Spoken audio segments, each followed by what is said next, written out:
the CTE thing, it hasn't changed since the Will Smith movie.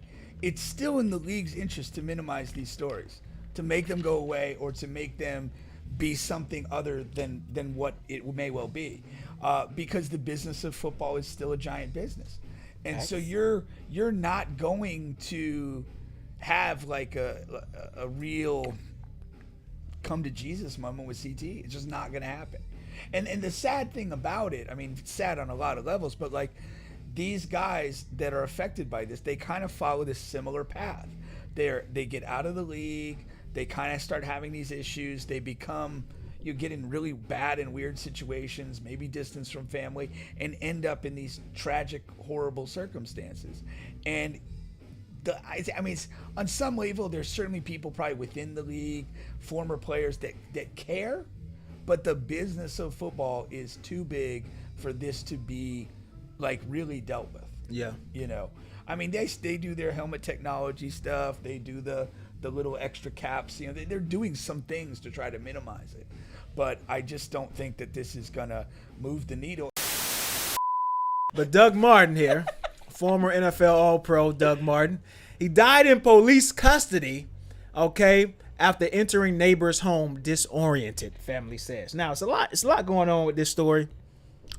Number one, they're citing that it could be foul play on the police end. Number two, wouldn't be the first time. It wouldn't be the first time. Number two, Doug Martin does have a history of some drug use.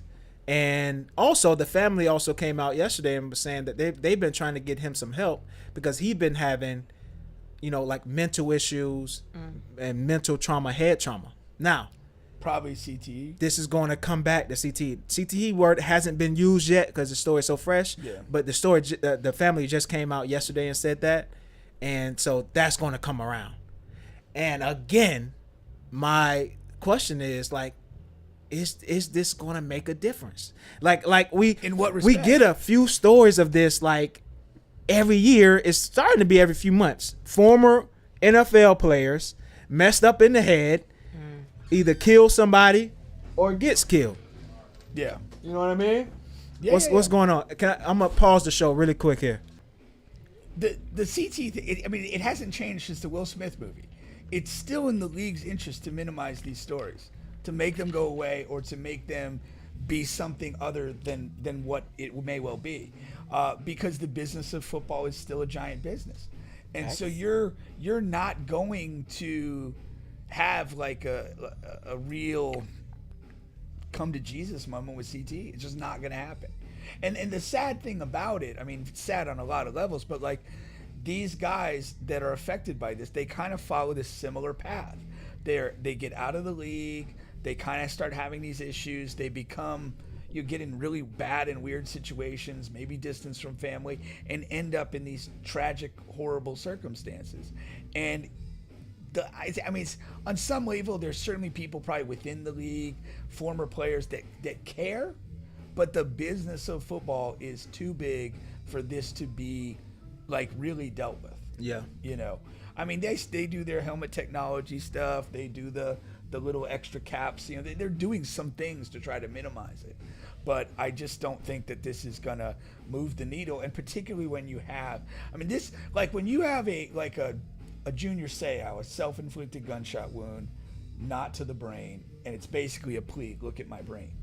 But this Doug Martin one is terrible for that, because we have the specter of the police being involved, and maybe something happened in custody, or maybe he was simply denied some care that might have been life-saving in the moment, as opposed to a scenario where like an officer or whatever is aggressively attacking him.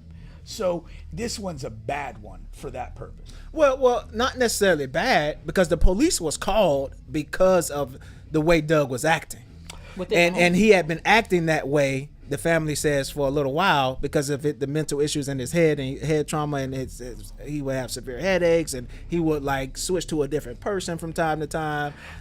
And that's what happened when he got broke into this neighbor's No, house. I agree. I think it's ultimately a CTE thing. Yeah, yeah. But what I'm just saying, when you want when you want like the example to push the narrative, you want it as clean as possible. Like to say, like to say, So this one doesn't fall in that category. You're always going to have this taint of police involvement. It is.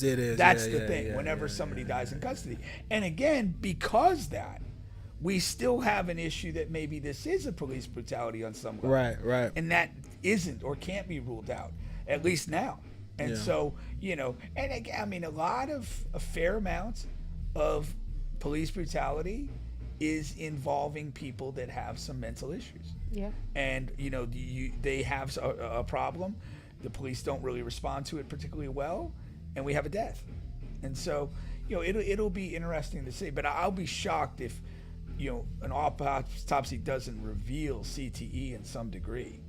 And it certainly, had a role in what appears to be his mental health decline. But, what other factors involved in his actual death? Brandon, what do you think about, like, are you down with boys playing football, like younger kids playing tackle football? That's a very tricky conversation because growing up in Miami, that's all we did. That's all we saw. That's all we saw. You played some tackle football too? No. I was a personal trainer. But sometimes you see some girls out there. Oh, they be getting it. Yeah. But you give me some interior offensive lineman vibes. Shut up. What'd you think, Aaron? You can't answer. That's impossible. No, but I think when it comes down to kids playing football, now it's different from when we were growing up. It's completely different. They got these kids in the gyms, and it's no longer just going out and watching your kid play Pop Warner. Now it's 9U. You got the coaches beefing. You got the kids beefing. The parents is beefing. It's completely different. So, in my opinion, I don't think that it's good. However, my son plays basketball. And it's no different. The AAU side of it is insane.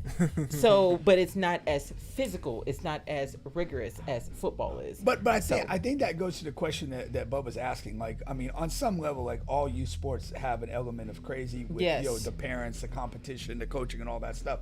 But like your son's playing basketball now. If he were to pull up like next spring or whatever, and it's like, Mom, I want to play tackle football. Absolutely not. So that answers the question. No, that's a no for me. We save a lot of time if we go back. I'm going to kick you in your knee. But no, I'm just saying, me different from growing up in Miami and then asking my son, I'm a mom? No.